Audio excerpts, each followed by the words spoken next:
Hello friends, welcome back to channel महापुरुषों की बातें। सत्संग जी सबको प्यार भरी राधा स्वामी। आइए सुनते हैं राधा स्वामी सत्संग व्यास द्वारा प्रकाशित पुस्तक साईं बुल्ले शाह में से ली गई कुछ वचन। इस पुस्तक के पेज नंबर 41 पे उल्लेख है बंधन मुक्ति का साधन।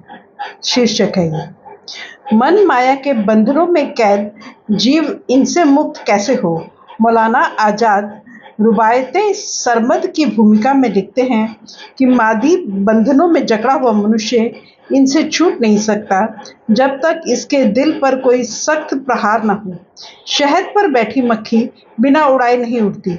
जब तक मनुष्य का दिल चोट न खाए यह संसार की लज्जतों को नहीं छोड़ता। यह चोट केवल प्रेम के हाथों से ही लग सकती है।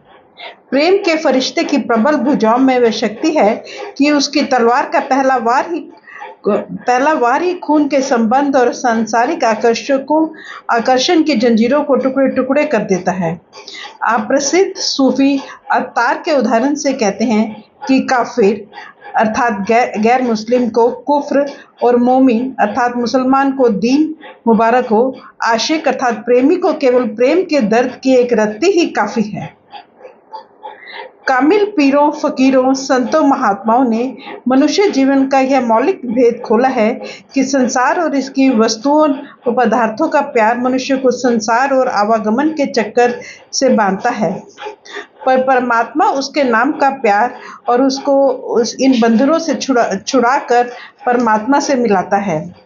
मनुष्य सांसारिक वस्तुओं व पदार्थों का शिकार है। संतान, धन, पद, सत्ता आदि हर प्रकार की सांसारिक तृष्णा का छोटा सा बीज एक बड़े वृक्ष को जन्म देता है। हर तृष्णा को पूरा होने के लिए दुखों और मुसीबतों के लंबे संघर्ष से होकर गुजरना पड़ता है। अधूरी रह गई इच्छा अनेक क्लेशों और चिंताओं के कुएं में धक्का देती है और पूरी हुई इच्छा अनेक प्रकार के बंधनों और जिम्मेदारियों को जन्म देती है। हर तृष्णा में से अन्य अनेक तृष्णाएं अंकुरित होती हैं जो मनुष्य को पूरी तरह संसार से बांध देती हैं। परिणाम यह होता है जो मनुष्य के मन में सदा ऐसे विकराल ज्वार भाटे उठते रहते हैं कि उसको पल भर के लिए भी सच्ची शांति नहीं मिलती। परंतु जब शाह अनायत जैसे किसी कामिल मुर्शिद की संगति द्वारा मनुष्य को जगत की असलियत का ज्ञान हो जाता है और उसके अंदर निज घर वापस पहुंचने की तड़प पैदा हो जाती है तो उसके प्रेम और यत्न की दिशा बदल जाती है। साईं बुल्ले शाह की वाणी उस प्रेमी हृदय की वेदना प्रकट करती है जिसके अंदर प्रियतम के मिलाप की तड़प की चिंगारी सुलग चुकी है। आप संकेत करते हैं कि आत्मा की परमात्मा से प्रीति आजकल की नहीं है। यह आदि काल की खुली प्रेम कथा है जिसे हर एक जानता है। वैसे ही जीव के अंदर परमात्मा से मिलाप की सोई हुई प्रीति जाग उठती है। उसके लिए वियोग की अग्नि सहन करना कठिन हो जाता है। वियोग की आग तन को तपाती है, जिगर को बेधती है और तपते कड़ाहे में डालकर तलती है। एक अनोखा दर्द कलेजे में उठता है। विरह की लपटें दिन प्रतिदिन ऊंची होती जाती हैं। साईं जी की काफियां बहुड़ी बेतबीबा मैंडी जिद गया तुसी करो असाडी कारी अब लगन लगी क्या करिए मित्र प्यारे कारण नी मैनू छड़ गए आप लद गए मैनू दर्द अवलड़े दी पीड़ आदि इस विरह की तड़प का सुंदर वर्णन करती हैं। अन्य कई सूफी दरवेशों ने भी इस वियोग की पीड़ा के करुणामय गीत गाए हैं। मौलाना रूम अपनी मसनवी को आत्मा के वियोग के दर्द और पुकार से ही शुरू करते हैं।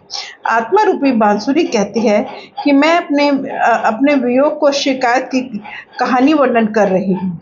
जब से मैं वन अर्थात अपने मूल से बिछड़ी हूँ मैं परेशान हूँ। जिस किसी को भी उसके मूल से अलग किया जाता है उसमें अपने मूल से दोबारा मिलाप करने की तड़प पैदा हो जाती है। बाबा फरीद ने विरह की तड़प को सुल्तानी एहसास का दर्जा दिया है। आप कहते हैं विरह उत्तम और शुभ भावना है। विरह विहीन प्राणी जीवित शव के समान है। विरह प्रेम की निशानी है। यह प्रेम को प्रकट भी करती है और प्रेम को पक्का भी करती है। जिसके हृदय में वियोग का दर्द नहीं वह मिलाप के लिए क्या यत्न करेगा।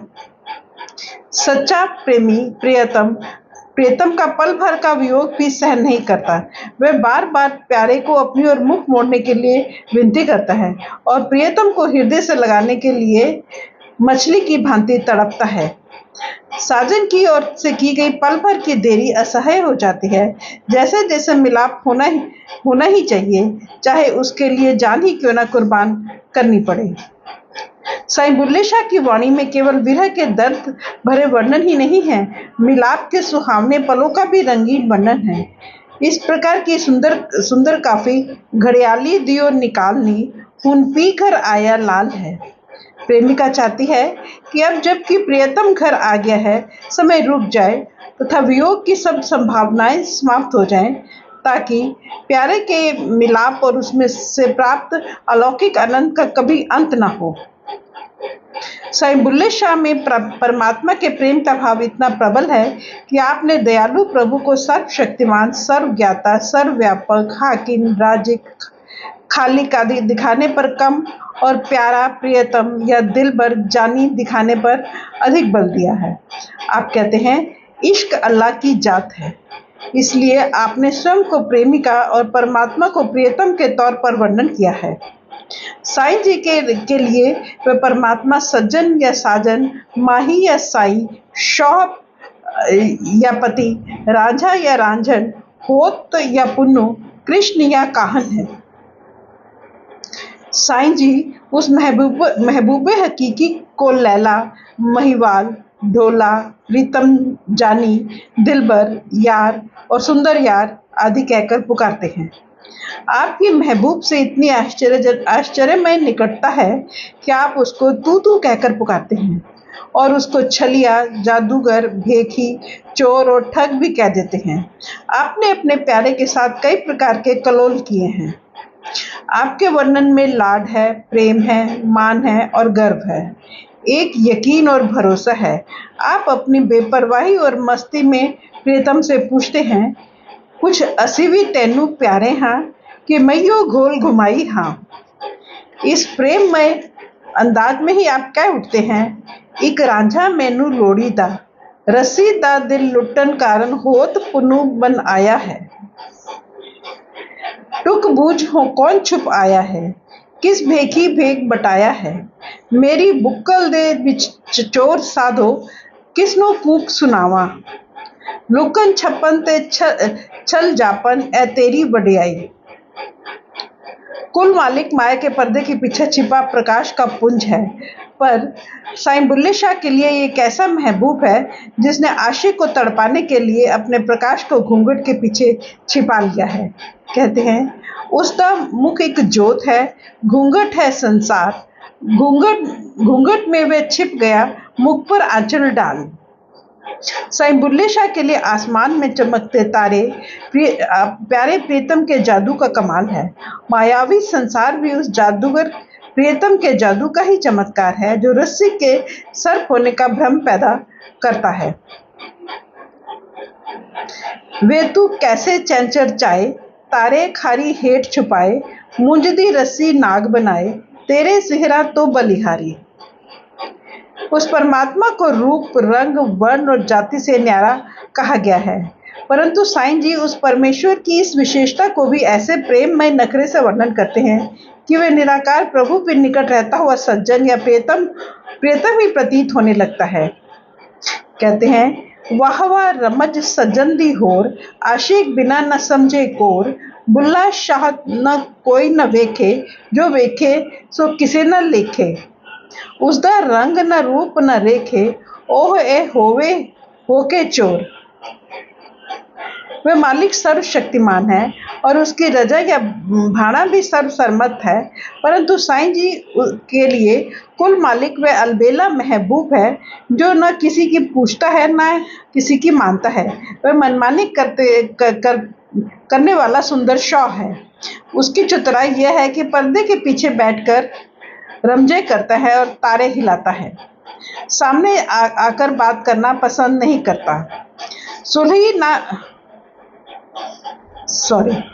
वत न करसा मान रंजेटड़े, यार दा वे अड़िया, में साईं जी यह विचार प्रकट करते हैं कि मन मर्जी करने वाले दिलबर की रमजों को समझ सकना असंभव है। वह अवगुण हारों से प्यार कर रहा है, परंतु गुणवंतियों को तड़पा रहा है। कोई नहीं कह सकता कि ऐसा क्यों। अपनी लीला वह स्वयं ही जानता है। गुरु नानक साहब ने भी कहा है कि वह प्रभु अपनी रजा का मालिक है और जो चाहे सो कर सकता है। फ्रेंड्स, अपनी इस वीडियो को अच्छा लगे समाप्त करते हैं। अगली वीडियो में आगे बढ़ेंगे। Thank you.